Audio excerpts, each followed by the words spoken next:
Women and children sold for sex and labor, and some of them do not survive it. It is happening right here in Oklahoma, and tonight we hear from an Oklahoma woman who was sold for sex and treated like a slave. As she escaped 10 years ago, for the very first time, she's talking about what she's been through. Fox 23's Abby Alford is first on Fox tonight. She is live in a place where human trafficking could happen. Abby?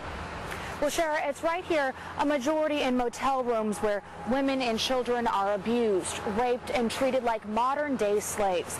Tonight, we hear from an Oklahoma native who tells us how she was easily targeted for America's underground sex trade. But, Shara, I do want to warn you and everyone else, her story may be difficult to hear. Sex slaves trapped in a tragic reality with their captors selling their bodies. I thought I was going to be a Jane Doe. She goes by Jules, a victim still living in so much fear she doesn't want to show her face. The traffickers I dealt with, they weren't your local pimps. They were bigger than me and you. So big it's known to work like a mob, organized crime, smuggling women, children, as young as toddlers as a commodity. There are pedophiles that want really small children. An underground market that Jules says is booming right here in this country. Organ trafficking, sex trafficking, illegal adoptions. It's a business, and the younger the women are, the more money they're worth. Jules, 19, says she could look like 13. I told this one guy the truth, and he was mad, and he said, I bought $5,000 to be with a minor, and that's what I want. It wasn't about, oh my goodness, you've been trafficked, let me help you. None of those clients.